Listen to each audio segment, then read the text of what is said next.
Halo semuanya, hari ini kita akan membahas mengenai cash dan receivable. Yang pertama, kita harus mengetahui apa sih cash itu.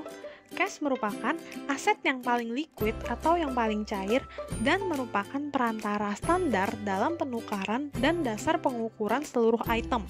Contohnya, pada saat kita ingin membeli suatu barang, kita akan menukarkan uang yang kita punya atau cash yang kita miliki untuk mendapatkan barang tersebut. Ada 3 isu berkaitan mengenai cash. Yang pertama adalah cash equivalent.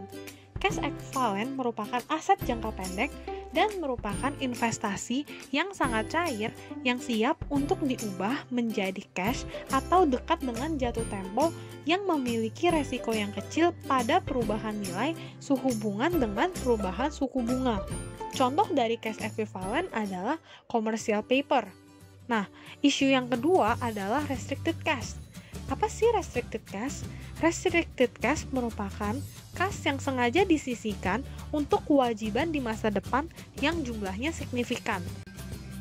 Yang terakhir adalah bank overdraft. Bank overdraft muncul pada saat perusahaan membuat cek di mana nilai cek tersebut lebih besar dibanding oleh kas yang dimiliki perusahaan tersebut. Nah, sekarang kita akan membahas mengenai receivable. Apa sih receivable? Receivable merupakan klaim kepada pelanggan atau siapapun untuk uang, barang, atau jasa. Ada 2 jenis receivable. Yang pertama adalah current receivable dan yang kedua adalah non-current receivable. Current receivable merupakan piutang yang diharapkan dapat ditagih dalam jangka waktu 1 tahun. Non-current receivable merupakan piutang yang tidak dapat ditagih dalam jangka waktu 1 tahun atau harus bisa ditagih dalam jangka waktu lebih dari 1 tahun. Selain receivable, kita juga mengetahui tentang notes receivable. Apa sih notes receivable itu? Notes receivable merupakan perjanjian tertulis untuk membayar sejumlah uang pada saat waktu yang telah ditentukan. Nah, biasanya pada notes receivable ada bunga yang harus kita bayarkan. Nah, bunga dalam notes receivable dibagi jadi 2, yaitu interest bearing note atau nilai interest atau nilai suku bunga yang tertera pada notes tersebut. Maksudnya gimana? Maksudnya adalah pada notes tersebut tertera bahwa nilai suku bunganya adalah 12%. Nah, interest yang lain adalah zero interest bearing, di mana nilai bunga tersebut sudah termasuk bagian dari nilai par si notes receivable. Maksudnya gimana? Maksudnya, jika tertera notes receivable sebesar Rp500.000, kalau menggunakan zero interest bearing, maka nilai Rp500.000 itu sudah termasuk dari nilai bunga si notes receivable. Sekarang kita akan masuk mengenai metode pencatatan atas piutang dan penjualan. Ada 2 metode, yaitu gross method dan net method. Jika kita menggunakan metode pencatatan gross method, maka piutang akan dicatat sebesar penjualan tersebut tanpa dipengaruhi oleh diskon yang akan diberikan. Sementara jika kita mencatat menggunakan net method, piutang akan dicatat sebesar penjualan dikurangi oleh diskon yang akan diberikan. Nah, jika kita menggunakan metode pencatatan net method, kita akan mengasumsikan bahwa si customer akan mengambil seluruh diskon yang kita berikan. Sekarang kita akan membandingkan jurnal gross method dan net method. Yang pertama dibahas adalah jurnal gross method. Pada saat terjadi sales, kita akan mencatat accounts receivable pada sales revenue dan dicatat sebesar nilai piutang. Sementara pada pelunasan pada periode diskon, kita akan mencatat cash dan sales discount di debit dan accounts receivable di kredit. Sales discount akan dicatat sebesar diskon yang kita berikan, sementara accounts receivable akan dicatat sebesar piutang yang dibayarkan pada saat periode diskon tersebut. Sementara pada saat penerimaan piutang di luar periode diskon, kita akan mencatat cash pada accounts receivable sebesar perolehan piutang yang kita terima. Lain halnya jika kita mencatat menggunakan net method. Pada saat terjadi sales, kita akan mencatat accounts receivable pada sales revenue dan dicatat sebesar nilai piutang dikurangi oleh diskon yang kita asumsikan akan diambil oleh si customer. Nah, pada saat pelunasan pada periode diskon, kita akan mencatat cash pada accounts receivable dan dicatat sebesar perolehan pelunasan dikurangi diskon. Nah, pada saat penerimaan piutang di luar periode diskon, kita akan mencatat cash di debit dan accounts receivable dan sales discount forfeited di kredit. Nilai accounts receivable dicatat sebesar nilai pelunasan dikurangi diskon. Nilai sales discount forfeited akan dicatat sebesar sisa diskon yang tidak dipakai oleh si customer. Selanjutnya, kita akan membahas mengenai secured borrowing. Apa sih secured borrowing? Secured borrowing merupakan transaksi menjaminkan accounts receivable untuk memperoleh pinjaman atau notes payable. Jurnal yang terjadi pertama adalah jurnal pada saat transaksi menjaminkan. Jurnalnya adalah cash dan interest expense di debit pada notes payable di kredit. Nilai interest expense di sini adalah nilai piutang yang dijaminkan dikali dengan finance charge. Sementara nilai notes payable adalah nilai sebesar perolehan notes payable itu sendiri. Selanjutnya, jurnal jika perusahaan sudah mendapatkan pelunasan dari piutang yang dijaminkan dan akan membayar notes payable, maka jurnalnya adalah interest expense dan notes payable di debit pada cash di kredit. Nilai interest expense di sini merupakan nilai notes payable dikali dengan interest dari notes payable itu sendiri. Nah, nilai notes payable-nya sama, yaitu nilai notes payable yang tadi kita dapatkan. Sekarang kita akan masuk ke sales of receivable, merupakan piutang yang akan ditagih oleh pihak factor. Factor itu apa? Factor merupakan lembaga keuangan atau bank yang bertugas untuk membeli piutang. Ada dua macam sales of receivable. Yang pertama adalah sell without guarantee atau penjualan tanpa jaminan. Merupakan menjual accounts receivable kepada factor di mana resiko atas nilai accounts receivable akan menjadi milik factor. Jurnal untuk sell without guarantee adalah cash due from factor, loss on sale of receivable di debit pada accounts receivable di kredit.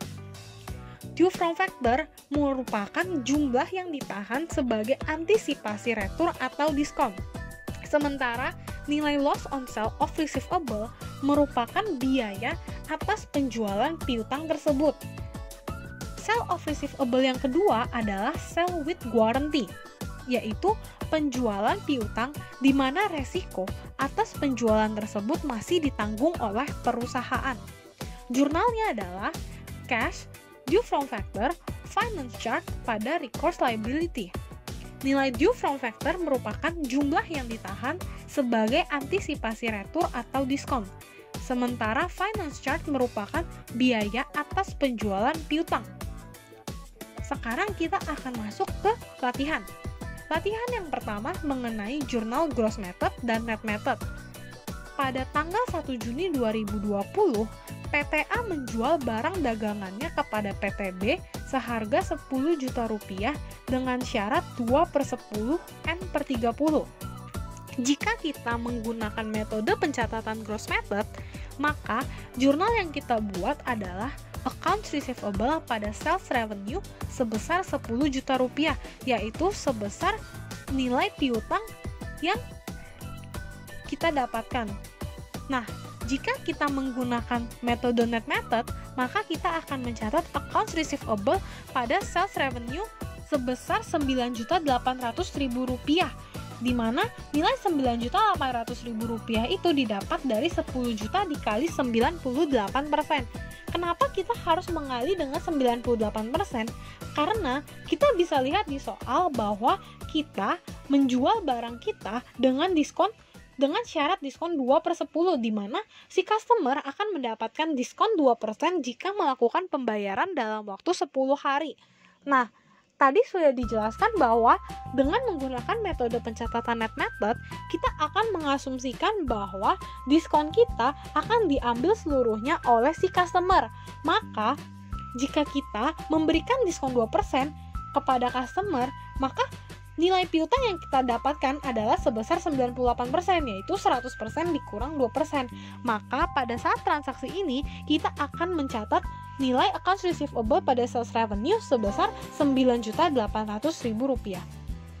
Kita masuk ke transaksi kedua, yaitu pada tanggal 8 Juni 2020, PTA mendapatkan pelunasan piutang sebesar 50% dari PTB. Jika kita menggunakan gross method, maka kita akan mencatat jurnal cash dan sales discount di debit pada accounts receivable. Nilai sales accounts receivable kita dapatkan dari nilai piutang kita pada awalnya 10 juta dikali pelunasannya, yaitu 50%, sehingga kita bisa dapatkan nilai 5 juta rupiah. Nah, untuk sales discountnya, karena pada periode ini kita hanya mendapatkan pelunasan sebesar 5 juta, maka angka 5 juta itu kita kali dengan 2%, sehingga kita bisa mendapatkan nilai Rp100.000, dan cash yang kita dapatkan adalah Rp4.900.000. Sementara jika kita menggunakan net method, maka kita akan mencatat jurnal cash pada accounts receivable sebesar Rp4.900.000. Kenapa nggak ada sales discount? Karena pada saat kita membuat jurnal pertama, kita sudah asumsikan itu sudah dikurangi oleh diskon. Maka nilai itu bisa langsung kita kalikan dengan 50%, yaitu Rp9.800.000 dikali 50%. Nah, sekarang kita masuk pada transaksi ketiga, yaitu pada tanggal 17 Juni 2020, PTB melunasi sisa hutangnya kepada PTA. Jika kita menggunakan metode pencatatan gross method, maka kita akan catat cash pada accounts receivable sebesar Rp5 juta, yaitu karena kita pada transaksi sebelumnya kita hanya dapat pelunasan 50%, maka sekarang sisanya kan tinggal 50%. Maka tinggal kita kali 10 juta dikali 50%. Namun, jika kita menggunakan net method, jurnal yang akan kita catat adalah cash di debit pada accounts receivable dan sales discount forfeited di kredit. Nilai accounts receivable kita dapatkan dari Rp9.800.000 dikali 50%. Karena pelunasan yang ini sisanya tinggal 50%. Sementara nilai sales discount forfeited kita dapatkan dari Rp200.000 dikali 50%. Dari mana sih dapatnya Rp200.000? Pertama, karena kita sudah mengasumsikan bahwa si customer akan mengambil 2% diskon dari total 10 juta rupiah piutang itu. Maka total diskon yang kita asumsikan akan diambil oleh customer adalah Rp200.000. 2% dikali 10 juta. Nah, namun pada tanggal pelunasan dalam periode diskon, si customer hanya melunasi 50%, sehingga diskon yang dilunasi oleh customer pun hanya 50%, yaitu Rp100.000. Maka diskon yang tidak dipakai oleh si customer juga 50%. Maka kita akan masukkan diskon yang tidak terpakai itu pada sales discount forfeited sebesar Rp100.000. Soal selanjutnya mengenai secured borrowing. Pada tanggal 1 Maret 2020, PTA menjaminkan piutang PTB sebesar Rp5 juta kepada bank untuk memperoleh pinjaman berupa wesel bayar sebesar Rp3 juta dengan tingkat bunga 12%. Bank menetapkan 1% dari piutang sebagai finance charge. Pada tanggal 1 April, PTA menerima pelunasan piutang dari PTB. Maka, jurnal yang harus kita buat pada tanggal 1 Maret 2020 adalah cash dan interest expense di debit pada notes payable di kredit. Nilai interest expense di sini merupakan nilai biaya finance charge dikali dengan nilai piutang tersebut, yaitu 5 juta dikali 1%. Maka bisa kita dapatkan interest expense-nya sebesar 50.000. notes payable-nya merupakan nilai sesuai dengan notes payable tersebut, yaitu 3 juta. Sehingga cash yang kita terima adalah Rp2.950.000. Sementara pada tanggal 1 April kita akan mencatat jurnal, yaitu interest expense dan notes payable di debit pada cash di kredit. Nilai interest expense di sini merupakan nilai interest expense dari si notes payable, sehingga kita bisa mendapatkan angka 30.000 dari 3 juta dikali interestnya si notes, yaitu 12%, dikali lama peminjaman, yaitu 1 bulan, sehingga 1/12. Maka kita bisa dapatkan angka 30.000. Notes payable tetap 3 juta dan cash yang kita bayarkan adalah 3.030.000. Selanjutnya adalah soal mengenai sale of receivable. Yang pertama adalah sale without warranty. PTA menjual seluruh piutang milik PTB sebesar 8 juta rupiah kepada factor tanpa jaminan. PTA dikenakan biaya 2% dan menahan 4% dari piutang untuk kemungkinan adanya retur atau diskon. Maka jurnal yang kita buat adalah cash, due from factor, loss on sale of receivable di debit pada accounts receivable di kredit. Nilai due from factor kita dapatkan dari nilai piutang, yaitu 8 juta rupiah dikali dengan nilai yang ditahan untuk kemungkinan adanya retur atau diskon, yaitu 4%, sehingga bisa kita dapatkan angka Rp320.000. Sementara untuk nilai loss on sale of receivable kita dapatkan dari nilai piutang 8 juta rupiah dikali dengan biaya penjualan, yaitu 2%, sehingga bisa kita dapatkan angka Rp160.000. Nah, karena kita menjual seluruh piutang yang kita miliki, maka kita akan menghapus accounts receivable kita sebesar 8 juta rupiah. Maka cash yang kita dapatkan adalah Rp7.520.000. Selanjutnya, sale of receivable di mana sale with warranty. PTA menjual seluruh piutang milik PTB sebesar 8 juta rupiah kepada factor dengan jaminan. PTA dikenakan biaya 2% dan menahan 4% dari piutang untuk kemungkinan adanya retur atau diskon. Maka jurnalnya adalah cash, due from factor, finance charge di debit pada recourse liability di kredit. Nilai due from factor didapat dari nilai piutang, yaitu 8 juta rupiah dikali 4% yang merupakan nilai yang ditahan dari piutang untuk kemungkinan adanya retur atau diskon. Sementara finance charge merupakan nilai piutang itu sendiri, yaitu 8 juta dikali dengan biaya penjualan, yaitu 2%, sehingga bisa kita dapatkan angka Rp160.000. Nah, karena pada kasus ini kita menjual dengan jaminan, maka kita tidak boleh langsung menghapus piutang kita karena kita masih memiliki resiko atas accounts receivable tersebut. Maka kita harus mencatat dengan recourse liability sebagai pengganti si accounts receivable sebesar nilai accounts receivable, yaitu 8 juta. Sehingga cash yang kita dapatkan adalah Rp7.520.000. Sekian materi hari ini. Terima kasih atas perhatiannya. Semoga materi ini dapat membantu kalian.